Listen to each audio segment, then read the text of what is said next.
नमस्कार, प्रभात खबर के digital studio में आप सबका स्वागत है। आज हम चर्चा करने के लिए बैठे हैं। बिहार में इन दिनों के पाठक जो शिक्षा विभाग के अपर मुख्य सचिव हैं और राजभवन के बीच विवाद और टकराव एक बार फिर से बढ़ गया है और दोनों के बीच मतभेद इतने गहरे हो चुके हैं कि इसका असर जो है सड़क तक दिखने लगा है। तो आज हमारे साथ इस पर चर्चा के लिए हमारे दो साथी, एक ब्यूरो से श्री राजदेव पांडे जी हमारे साथ हैं जो कि शिक्षा विभाग कवर करते हैं, और अनुराग प्रधान हैं जो कि यूनिवर्सिटी को का कवरेज देखते हैं। तो हम इन मुद्दों पर बात करेंगे कि आखिर ये स्थितियां क्यों आई। इसके पहले हम ये जानते हैं कि शिक्षा विभाग में अपर मुख्य सचिव का प्रभार के पाठक ने करीब 10 महीने पहले संभाला। वे पहले आबकारी विभाग में थे, उसके बाद केंद्रीय प्रतिनियुक्ति पर भी गए।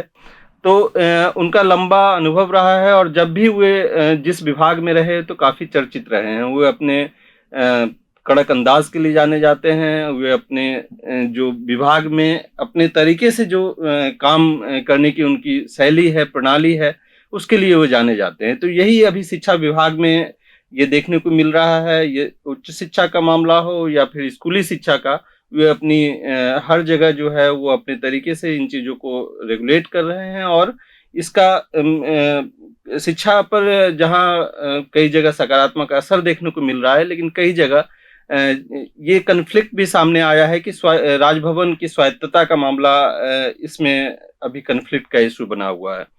तो हम इस पर बात करते हैं, शुरुआत करते हैं। मैं राजदेव जी से जानना चाहूँगा कि आखिर यह विवाद क्यों हुआ और कब से ये विवाद शुरू हुआ?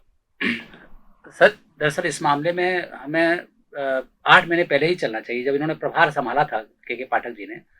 इससे पहले कभी विश्वविद्यालयों पर किसी विभाग के अधिकारी ने कोई नियंत्रण नहीं रखा या कोई जानने की कोशिश नहीं की कि वहाँ क्या होना चाहिए और क्या नहीं हो रहा है।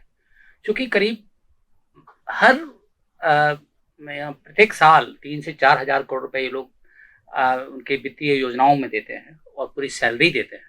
तो इन्होंने सोचा कि मैं इस बारे में जानूँ कि ये सैलरी किनको मिल रही है और जो हम 4 हज़ार करोड़ रुपए पर ईयर दे रहे हैं उनको, वो कहाँ खर्च हो रहा है। तो उन्होंने ऑडिट कराया तो कमियाँ निकली। ये कमियाँ निकली तो इसके बाद इन्होंने सीधे-सीधे ये तय कर दिया कि कौन टीचर कितना पढ़ाएगा, कितने पीरियड लेगा, कुलपति को भी पीरियड लेने होंगे। और चूँकि परीक्षा सत्र बहुत लेट चल रहे थे, तो उस दौरान जो इन्होंने हस्तक्षेप किया, इससे ज़ाहिर है कि विश्वविद्यालयों को थोड़ी आपत्ति हुई। आपत्ति के दौरान पत्र व्यवहार हुए, तब मामला इतना नहीं बिगड़ा था। मामला सबसे ज़्यादा जाके बिगड़ा, हाँ, कुलपतियों की बैठक भी बुलाई इन्होंने, तो उस वक़्त कुलपति आए भी गए। मामला बिगड़ा दिसंबर 2023 में, जब के पाठक जी नहीं थे, उस दिन सचिव बैठक दे रहे थे और एक कुल सचिव ने कुलपतियों पर, खासतौर पर अपने मगध ललित नारायण मिथिला विश्वविद्यालय के कुलपति पर आरोप लगाया भ्रष्टाचार का, और उसमें अधिकारी चुप रहे तो सारे विश्वविद्यालय के कुलपतियों को लगा कि यह हमारा अपमान है, विभाग की बैठक में हमारा अपमान हुआ है, जबकि उसके पास कोई आधार नहीं था। तब से कुलपतियों ने बायकॉट करना चालू किया। बायकॉट जब असरदार दिख रहा था तो इन्होंने 6 बैठकों में लगातार नहीं आया था। हालांकि दूसरी बैठक में ही के पाठक जी ने उनकी सैलरी रोक दी, सारे कुलपतियों की रोकी पहले, फिर खातों पे रोक लगाया। अब तो स्थिति बाद में फिर ये तनावपूर्ण स्थिति बनी, तो अब पूरे के पूरे योजनाओं के खाते भी बंद कर दिए गए, जिसमें बच्चों की फीस भी थी और भी सब थे। तो ये मामला पैनिक इस तरह हुआ। बात शुरुआत हुई थी हस्तक्षेप से कि वित्तीय निगरानी हम रखें, और बात अब आ गई कि अब वित्तीय निगरानी के साथ साथ अब पूरा का पूरा वित्त के द्वारा सारी योजनाओं पे प्रश्न चिन्ह लग गए और बच्चों की परीक्षा भी, उनकी स्कॉलरशिप भी, सारी चीज़ें प्रभावित हुई। इसलिए बाद में राजभवन ने इसमें हस्तक्षेप किया। उसके बाद जब आप अभी पिछले फरवरी माह से मैं देख रहा था, करीब 6 बैठकें जो है शिक्षा विभाग और राजभवन की तरफ से लगातार बुलाई गई हैं। राजभवन की बैठक में शिक्षा विभाग के अधिकारी नहीं पहुंच रहे हैं, शिक्षा विभाग की बैठक में कुलपति और कुल सचिव नहीं पहुंच रहे हैं, और इसको लेकर के कन्फ्लिक्ट बना हुआ है। जी सर। तो इसका मतलब क्या आज अभी जो पता चला है कि राजभवन ने जब ये अपर मुख्य सचिव को तलब किया तो आज वो पहुंचे नहीं थे, तो क्या प्रकरण हुआ अभी और इसका क्या आगे क्या हो सकता है इसमें? बिल्कुल सर, इसमें सबसे महत्वपूर्ण बात यह है कि शिक्षा विभाग और राजभवन अब बिल्कुल आमने सामने हैं और संवादहीनता की स्थिति, जैसा कि आपने बताया कि 6 बैठकों में कुलपति नहीं आए। राजभवन ने बैठक बुलाई, उसमें 2 बार बैठकें बुलाई हैं इससे पहले, आज भी नहीं गए एसीएस, उससे पहले भी नहीं गए। लेकिन पहले की बैठक में शिक्षा विभाग का प्रतिनिधित्व सचिव वैद्यनाथ यादव ने किया, लेकिन इस बार किसी ने भी नहीं किया। तो अब ऐसी स्थिति में जब हायर एजुकेशन में सारे निर्णय, बड़े निर्णय लेने का अधिकार राजभवन को है, राजभवन ही रेगुलेट करता है यूजीसी के तहत और बिहार विश्वविद्यालय सेवा अधिनियम के तहत, जो बिहार विश्वविद्यालय अधिनियम 1976 के तहत अनुच्छेद 9 में साफ साफ है कि राज्यपाल ही इसके सर्वोच्च अधिकारी होंगे। तो ऐसे दौर में अब स्थिति ये बनती है कि ये संवैधानिक संकट खड़ा हो गया है। दरअसल ऐसा पूरे जैसी जानकारी है कि पूरे प्रदेश में ऐसा इससे पहले कभी नहीं हुआ 60 साल के इतिहास में, 70 साल के इतिहास में। और एक बार केरल में एक बार राज्यपाल ने एक पत्र किसी उस वक्त के कुलाधिपति को, जब देश आजाद हुआ था, कुलाधिपति ने एक पत्र लिखा था वहाँ के मुख्य अधिकारी को। वो एक सूचना थी जिसके आधार पर वहाँ एक्शन हुआ था। लेकिन यहाँ तो लगातार अवज्ञा चल रही है, राजभवन की अवज्ञा, और इधर शिक्षा विभाग के सारे मामलों का सचिव कमिश्नर ये कुलपति कर रहे हैं, वो नहीं जा रहे हैं। तो एक तरह से बिल्कुल 2 पार्ट, मतलब नदी के 2 धार हो गए हैं। सरकार का एक सरकार और 2 हिस्से हायर एजुकेशन को लेकर हो गए। तो अब इसमें चूंकि अब एसीएस नहीं जा रहे हैं, तो जाहिर है कि वो चुनाव का दौर चल रहा है, आचार संहिता लगी हुई है, तो संभवतः अब राजभवन मुख्य सचिव को पत्र लिखेगा अनुशासनात्मक कार्रवाई के लिए, या इस मामले में वो खुद ही कोई एक गाइडलाइन जारी करें, तो ये ऐसी संभावना बनती है। पहले भी देखे गए हैं 2 बार जो है सरकार की तरफ से भी हस्तक्षेप हुए हैं हल निकालने के लिए, तो क्या लगता है इस बार भी जो है किसी तरह के हस्तक्षेप की उम्मीद सर, 9 मार्च को शिक्षा मंत्री, नए शिक्षा मंत्री जब आए थे, उनकी मौजूदगी में एसीएस भी मौजूद थे, राज्यपाल भी मौजूद थे, इन सब की बैठक भी हुई, जिसमें विजय चौधरी जी भी इन्वॉल्व थे सरकार की तरफ से, और ये निर्णय हुआ कि भाई जो वित्तीय पाबंदियां लगी हैं वो हटाई जाएंगी। हटाने के लिए एक दौर आया था कि उन्होंने 2 मार्च को एक बैठक बुला ली, कुलपति ने, एसीएस ने। बैठक क्या थी, वो एक प्रशिक्षण सह बैठक थी एक होटल में, निजी होटल में। तो वहां पर एक अजीब सा स्थिति बनी कि पहले पत्र जारी हुआ था, बड़ा रोचक है ये पत्रों का कारनामा, कि एक पत्र जारी हुआ जिसमें राज्यपाल ने उनको अनुमति भी दे दी। यह हमें ध्यान रखना होगा कि कुलपति जितनी भी बैठकों में नहीं गए हैं उसमें राज्यपाल ने अनुमति नहीं दी थी। लेकिन जिस कार्यक्रम में राज्यपाल ने कुलपतियों को जाने की अनुमति दी, एक दिन पहले ही शिक्षा विभाग ने यह अनुमति इसलिए दी थी कि शिक्षा विभाग से जो पत्र गया था उसमें लिखा था कि एसीएस भी आएंगे और शिक्षा मंत्री भी आएंगे। लेकिन ये 8, मतलब जो भी तारीख रही हो, लेकिन एक दिन बाद ही पत्र से जैसे ही कंफर्म कर दिया राज्यपाल ने कि सारे कुलपति जाएंगे, तो राज्यपाल ने ये उसमें राज्यपाल के उस पत्र के आधार पर शिक्षा विभाग ने एक पत्र दूसरा जारी कर दिया रात में ही कुलपतियों को कि आप लोग आमंत्रित हैं, अनुमति मिल चुकी है, लेकिन उसमें शिक्षा मंत्री का नाम नहीं दिया। जब शिक्षा मंत्री का नाम नहीं दिया तो अब उसको होस्ट कौन करेगा, एसीएस को भी उसमें। तो कुलपतियों ने इस पर अपनी प्रतिष्ठा का सवाल बनाया कि हमको प्रशिक्षण देने के लिए, क्योंकि यूजीसी की गाइडलाइन में कुलपति अगर रैंकिंग में देखें, सरकार किसी भी सरकार की रैंकिंग में, तो वो एसीएस से ऊपर होता है। इसमें यूजीसी की जो धारा है उसके तहत, गाइडलाइन के तहत, अपने बिहार में कमिश्नर ऑफ हायर एजुकेशन एक पद है सर, और वो पद एसीएस के समकक्ष होता है जी। तो कुलपतियों ने कहा कि जब एक हायर एजुकेशन का अधिकारी जो है, वो जो सिंडिकेट की बैठकें जो होती हैं उसमें सिंडिकेट का जो चेयरपर्सन होता है वो कुलपति होता है, और उसके सदस्य के नाते एसीएस होते हैं। इसी तरह सीनेट का जो बैठक होती है उसमें राज्यपाल खुद, कुलाधिपति ही खुद गवर्न करते हैं। वो हालांकि बात अलग है कि वो किसी कुलपति को बोल देते हैं, लेकिन एसीएस को या मान लीजिए कोई भी बिहार सरकार के अधिकारी को कैबिनेट में और सिंडिकेट दोनों में अध्यक्षता नहीं मिलती है, कुलपति सीनियर माना जाता है। तो कुलपतियों ने उसको बाइकआउट कर दिया, और बाइकाट क्या किया, वो नहीं आए, बाकी सारे पदाधिकारी आए, प्रतिकुलपति आए, लेकिन इसमें दिलचस्प बात ये हुई कि शिक्षा विभाग के एक भी अधिकारी नहीं गया। यानी खुद की बैठक वो खुद भी नहीं आए, इधर कुलपति भी नहीं आए।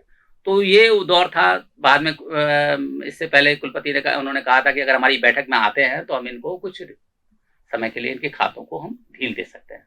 तो कुल मिला के दोनों ओर प्रतिष्ठा का विषय बना हुआ है, और वो इसकी वजह से अब इसमें कोई सरकार के स्तर पर भी कोई निर्णय लिया जाए तभी संभव है। जी, स्वायत्तता और प्रतिष्ठा के को लेकर के यह टकराव लगातार बना हुआ है, और इससे जो है विश्वविद्यालय के प्रशासन में, प्रबंधन में काफ़ी मुश्किलें आ रही हैं। हम अनुराग जी से जानना चाहेंगे कि आप यूनिवर्सिटी बीट देखते हैं, क्या मुश्किलें आ रही हैं ये इस टकराव के कारण? खाते फ्रीज है यूनिवर्सिटी के, वेतन नहीं आ रहे हैं, किस तरह की और मुश्किलें आ रही हैं? जी अनुराग। अभी खास करके जो समय है ये बहुत बेहतर है बच्चों के लिए। उनका जो है सत्र पूरा होना है, एग्जाम है, रिजल्ट देना है, लेकिन ये सभी प्रक्रियाएं धीमी गति हो गई है क्योंकि उसके पास पैसा नहीं है, प्रिंट के लिए पैसा नहीं है कि क्वेश्चन छपवाना है, कॉपी छपवाना है। तो जो दिक्कतें आ रही हैं, एग्जाम डेट घोषित पहले से है, शिक्षा विभाग ने कहा था कि कैलेंडर के अनुसार चलिए, यूनिवर्सिटी भी उसी अनुसार से चल रहा है, राजभवन का भी गाइडलाइन है। लेकिन अब संकट है कि जब फ्रीज हो गया खाता, तो खाता में ना पैसा है, ना लेन देन हो रहा है, ना क्वेश्चन प्रिंट आउट अभी तक हुआ है, जबकि एग्जाम बीच से होना है। कई यूनिवर्सिटी में बीच में एग्जाम चला है, लेकिन किसी तरह से इंटरनल सोर्स से, कई विश्वविद्यालय हैं कि इंटरनल सोर्स से उन्होंने कहा कि किसी तरह से कॉलेज में जहाँ सेंटर गया है वो कॉलेज खर्च करे, उसके बाद अगर जो रोक हटती है तो हम पैसा वापस करेंगे। तो सब परीक्षा जो है उस पर संकट है। सबसे बड़ा जो सवाल है, ये शिक्षा विभाग को भी देखना चाहिए कि बच्चों के भविष्य के साथ वो थोड़ा सा खिलवाड़ ना करे, और समय पे रिजल्ट बहुत जरूरी है बच्चे को, क्योंकि जो ग्रेजुएशन है उनका रिजल्ट देना है जो कैलेंडर के अनुसार है, ताकि वो पीजी में एडमिशन ले। तो इस तरह से है कि उनको एग्जाम और रिजल्ट सही समय पे चाहिए, जो कि शिक्षा विभाग खुद कहता है कि सेशन ना लेट हो और बच्चे को सही समय पे आप डिग्री दीजिए। तो यूनिवर्सिटी तैयार है, कैलेंडर के अनुसार से एग्जाम शेड्यूल सब फिक्स है, लेकिन पैसे के कारण वो एग्जाम पोस्टपोन होता दिख रहा है। पहले तो अतिथि शिक्षकों को भी जो है साल भर का बकाया है वेतन, और अब जानकारी आ रही है कि नियमित शिक्षकों के भी बकाया वेतन 2 महीने से बकाया हो गए हैं। बिल्कुल, अभी कंटिन्यू जो शिक्षक हैं, चाहे असिस्टेंट प्रोफेसर हो, प्रोफेसर रैंक के जितने भी प्रोफेसर हैं, सभी का वेतन लगभग 2-3 महीना से पेंडिंग पड़ा हुआ है। उसके बाद जो रिटायर हैं, जो पेंशन उठा रहे हैं, उनको पेंशन नहीं जा रहा है, जो कि पेंशन पे आश्रित है। अतिथि शिक्षक जो कि उनको क्लास के अनुसार से पैसा मिल रहा है, उनको पैसा लगभग 11 महीना ये है कि पैसा नहीं मिला है। और इसमें भी राजभवन और शिक्षा विभाग दोनों आमने सामने हैं पैसा पे भी। शिक्षा विभाग का कहना है कि पैसा जो है वो आप उससे दीजिए मद से, लेकिन राजभवन का कहना है कि शिक्षा विभाग इसके लिए अलग से बजट जारी करेगा, जो कि पहले भी शिक्षा विभाग कर चुका है। तो इसी शिक्षा विभाग और राजभवन के कारण पैसा नहीं मिल पाया। तो इस टकराव का असर न केवल शिक्षा व्यवस्था पर है, बल्कि लाखों परिवार इससे प्रभावित हो रहे हैं। पूरे सिस्टम, अगर जो आप एक चक्र देखें कि जो विश्वविद्यालय के, चाहे वो नॉन टीचिंग स्टाफ हो, चाहे वो किसी भी तरह से अगर जो विश्वविद्यालय से जुड़े हुए हैं, तो वित्तीय नुकसान जो हो रहा है पिछले 1 महीना से, जो संकट झेल रहे हैं, तो परेशानी बढ़ते बढ़ते इस कदर से हो रही है कि कोई जितना आप यूनिवर्सिटी में काम देखिएगा सब पेंडिंग काम है टोटल। जब एजेंसी, अगर जो कोई हाई एजेंसी है, चयनित एजेंसी है, जिनको एग्जाम क्वेश्चन सेट करना है, वो क्वेश्चन सेट नहीं कर पाए क्योंकि उनका पिछले का ड्यूज नहीं मिला है। 3 साल से अगर जो ड्यूज पेंडिंग है वो ड्यूज क्लियर नहीं हुआ है, तो वो क्वेश्चन नहीं दे रहे हैं। अभी आज जो है एबीवीपी, इसमें जो है छात्र संगठन है जो, वो इसमें उस सड़क पर उन्होंने प्रदर्शन किया और के पाठक का आवास तक पहुंचे और वहां उन्हें बल प्रयोग से हटाया गया। तो एबीवीपी इसमें क्यों आगे आ रही है और क्या उनका मुद्दा है? क्या इसमें एबीवीपी का मुद्दा साफ है कि उन्होंने 3-4 दिन पहले एक पत्र जारी किया था, और वो सरकार को, राजभवन को, के पाठक, मतलब प्रतिलिपि सभी जगह दे दिए थे कि अगर जो 3 दिन के अंदर खाता संचालन पे रोक नहीं हटता है तो अखिल भारतीय विद्यार्थी परिषद बड़े स्तर पे आंदोलन करेगा, उग्र आंदोलन। ये 3-4 दिन पहले वो जारी कर चुके थे, लेकिन जब नहीं हटा संचालन पे रोक, तो आज के पाठक का आवास का घेराव उन्होंने करने के पहुंच गए। वो कल प्रशासन को लिखित जारी कर दिए। बड़ी संख्या में वहाँ पहुंचे थे, लगभग 250 और 300 से ज्यादा संख्या, घेराव कर चुके थे। पुलिस से काफी नोकझोंक हुई, आचार संहिता को लेकर के पुलिस प्रशासन भी उन पर दबाव, लेकिन बच्चे के वहाँ जो सदस्य थे, कार्यकर्ता थे, उनका कहना था साथ कि बच्चे के भविष्य के साथ खिलवाड़ मत कीजिए, खाता के संचालन पर रोक हटाइए। कई परिवार है कि जो जैसे अतिथि, उन्होंने कहा कि 11 उनका मांग पत्र एक है, जिसमें वो कह रहे हैं कि 11 महीने से अतिथि शिक्षकों को पैसा नहीं मिला है, जो पेंशनधारी हैं उनको पैसा नहीं मिला है, जो शिक्षक हैं उनको पैसा नहीं मिला है, एग्जाम का जो 20 तारीख से पीपीयू का एग्जाम शुरू होने वाला, वो एग्जाम कैसे होगा। तो ये स्थिति स्पष्ट करने के लिए बोल रहा है अखिल भारतीय विद्यार्थी परिषद कि इसमें ये सरकार आप लड़िए, भी कहना है कि आप पत्र पे लड़िए, लेकिन ये बच्चे का सवाल है और गार्जियन का सवाल है, इसको संचालन पे, खाते संचालन पे रोक हटाइए, बाकी आप लड़ते रहिए, इसके साथ भविष्य जुड़ा हुआ है। तो अखिल भारतीय विद्यार्थी परिषद का साफ कहना है। और जब आज पुलिस लाठीचार्ज के बाद उन्होंने बताया, गिरफ्तारी के बाद, कि आज से शुरुआत हो गई है, उन्होंने कहा कि मुख्यमंत्री, शिक्षा मंत्री के पाठक के आवास को फिर से हम घेरेंगे जब तक संचालन पे रोक नहीं हटता है। क्या इसमें आने वाले दिनों में और भी संगठन की भूमिका दिख सकती है, या शिक्षक संघ भी इसमें आगे आ सकता है? बिल्कुल, शिक्षक संगठन भी धीरे धीरे इस मुहिम में आ रहे हैं। अलग अलग यूनिवर्सिटी में शिक्षक संगठन है, नॉन टेक्निकल स्टाफ है, सब लोग बैठक कर चुके हैं इस संबंध में। आगे की योजना जो चरणबद्ध आंदोलन है, इसकी शुरुआत आज अखिल भारतीय विद्यार्थी परिषद ने कर दी।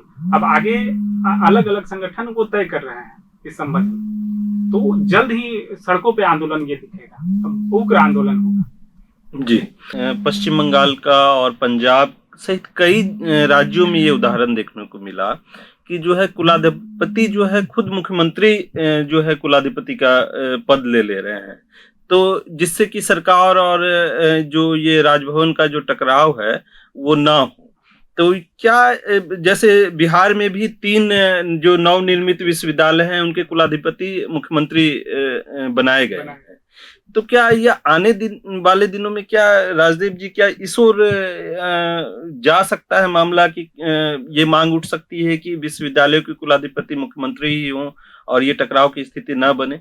हाँ, बिल्कुल, संकेत तो वही है। जिस तरह की सारे राज्यों में आजकल मुख्यमंत्री अपने को प्रमोट कर रहे हैं कुलाधिपति के रूप में। हालांकि विश्व भारती शांति निकेतन विश्वविद्यालय में प्राइम मिनिस्टर अपने समय में कुलाधिपति हुआ करते थे, लेकिन अब ट्रेंड बढ़ गया है। लेकिन भारतीय संविधान में जो व्यवस्था है वो गवर्नर को है। इसके लिए संविधान बहुत बड़े टेक्निकल में तो संभव है ये, जो खेलकूद विश्वविद्यालय है, मेडिकल में, लेकिन ट्रेडिशनल जितने विश्वविद्यालय हैं उनके लिए जो यूजीसी की गाइडलाइन है वो राज्यपाल को पावर देती है। और इसमें बिहार विश्वविद्यालय जो अधिनियम है, अगर यहाँ पर मुख्यमंत्री ऐसा करते हैं तो पहले तो उनको अपना ही सरकार का निर्णय बदलना पड़ेगा 1976 का। तो वो टेक्निकल एस्पेक्ट है और उसमें संविधान से जुड़ी भी तमाम धाराएं जो हैं हायर एजुकेशन को लेकर खास तौर पर, उसमें संशोधन करने पड़ेंगे। वो हालांकि ये बात सच है कि अब नए पे जो भी विश्वविद्यालय आ रहे हैं, जो आप बिल्कुल सही कह रहे हैं कि अब तो मुख्यमंत्रियों का ट्रेंड सा बन गया है कि वो अपने आप ही 3 हैं, दूसरी जगह भी कई जगह हैं। तो निश्चित रूप से स्थिति तो है कि हायर एजुकेशन को अब यूँ कहें कि राज्य और केंद्र अपने अपने को पावरफुल करने के लिए एजुकेशन के संस्थानों को भी अब अपने अपने हिसाब से, जैसे केंद्रीय विद्यालयों पर अपने लोगों को सेंट्रल गवर्नमेंट व्यवस्थित दे रही है, तो राज्य सरकार भी क्यों ना उसको ऐसा करे। तो वो एक धारणा बन रही है। हालांकि ये हायर एजुकेशन और एक देश एक शिक्षा को लेकर जो बहस चल रही है उसके लिए बड़ी खतरनाक। जी, अभी जो फिलहाल स्थिति है, शिक्षा विभाग और राजभवन में चूहे बिल्ली का खेल है। कई बार क्या हो रहा है कि जैसे कि कुलपतियों के जो नियुक्ति को लेकर के दोनों राजभवन की तरफ से भी आवेदन आमंत्रित कर दिए गए और शिक्षा विभाग की तरफ से भी आवेदन, तो बाद में शिक्षा विभाग वहां पर बैकफुट पर आया। कई बार जो है देखने में आया है कि राजभवन कई बार बैकफुट पर आता है। तो ये जो खींचतान है, क्या ये आने वाले समय में और हम ये खींचतान लंबी होती जाएगी या कोई सॉल्यूशन देख रहे हैं इसका? कुलपतियों की नियुक्ति में तो सब इसका निकाला गया अभी 15-20 साल पहले ही, मतलब नीतीश जी के शासन में आने के बाद। पहले क्या होता था कि सीधे सीधे राज्यपाल के पास पावर थे, वो एक कमेटी होती थी जो रिकमेंड करती थी और राज्यपाल कर दिया करते थे, और सीएम का सिर्फ एक मौखिक होता था। लेकिन अब सुप्रीम कोर्ट में जब मामला गया, एक मैं भूल रहा हूँ, उस यूनिवर्सिटी जिसमें कुलपतियों ने बहुत सारी संख्या में नियुक्त हुए थे और हटाए गए थे सरकार की तरफ से, तो उसमें एक सुप्रीम कोर्ट की गाइडलाइन आई कि अब मुख्यमंत्री मौखिक नहीं देंगे, वो लिखित रूप में अपना वो देंगे। तब से ये उस तरह का दौर नहीं आया है कि अब तो मुख्यमंत्री और राज्यपाल कर रहे हैं। इसमें सर जो मुझे लगता है जो सबसे ज़्यादा इसमें है कि ये तो सर्वविदित है कि सर कि जो विश्वविद्यालय है वो अभी साल भर पहले तक अराजकता के शिकार थे। हमारे 5-5, 6-6 साल परीक्षा फल नहीं निकले थे। मगध विश्वविद्यालय, जेपी विश्वविद्यालय, वीर कुंवर सिंह विश्वविद्यालय, ऐसा एक पटना विश्वविद्यालय को छोड़ दीजिए, बाकी सारे विश्वविद्यालयों के सत्र 4-4, 5-5 साल, 3-3 लाख स्टूडेंट 3-3, 4-4 साल बाद ग्रेजुएट कर पा रहा था। तो उस दौर को सुधारने के लिए एक सीन बना जब राज्यपाल ये जो नए राज्यपाल आए वो, लेकिन इसमें के पाठक भी इन्वॉल्व हुए और के पाठक ने पहले इसमें जो एक ठीक है, बाकी सब चीज़ों को देखें तो एक में इसमें आता है कि विश्वविद्यालयों के खाते में कितना पैसा था, इसकी जानकारी खुद विश्वविद्यालयों को नहीं पता थी। और वित्तीय भ्रष्टाचार तो ऑडिट मालिकाकार कार्यालय ने किया था, उसमें बहुत भ्रष्टाचार निकला। तो निश्चित रूप से शिक्षा विभाग का हस्तक्षेप वित्तीय मामलों में है भी। बिहार विश्वविद्यालय अधिनियम 1976 की धारा 35, 36, 37, 38, 39, 46, 47 ये कहती हैं कि जहां पर बिहार सरकार पैसा देगी वो उसको जांच कर सकती है, उसके पूछ सकती है कि आप कहाँ खर्च कर रहे हो। तो जाहिर है कि विश्वविद्यालयों में जो वित्तीय भ्रष्टाचार था, स्थानीय स्तर पर जो भ्रष्टाचार था, वो उसको लेकर शिक्षा विभाग चाहता था कि ये सब कुछ अपने हाथ में ले ले। लेकिन दिक्कत है कि आप चाहते हो लेकिन कानून कुछ और कहता है।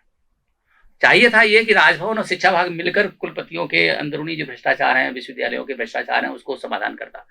लेकिन इसमें राजभवन ने ना इनको विश्वास में लिया, ना शिक्षा विभाग ने राजभवन को विश्वास में लिया, और दोनों ने कुलपतियों को अपनी अपनी तरह से रगड़ना शुरू किया। इधर के पाठक ने अपने, शिक्षा विभाग ने अपने ढंग से कुलपतियों से निपटे, उधर राज्यपाल ने कहा कि यह मेरा अधिकार क्षेत्र है, तो उन्होंने कुलपतियों को अपने ढंग से रेगुलेट किया।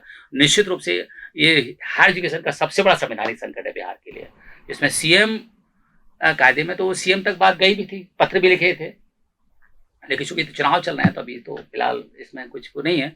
लेकिन जैसा कि बताया कि दोष कुलपतियों का हो सकता है, वित्तीय अधिकारियों का हो सकता है, लेकिन सच है कि जो नॉन टेक्निकल स्टाफ है उसका क्या दोष है उसमें, उनके बच्चों का क्या दोष है, उनके तमाम लाइबिलिटीज हैं, लोन्स लिए हैं, सब चीजें हैं, तो उनको खाते तो फ्री होनी चाहिए।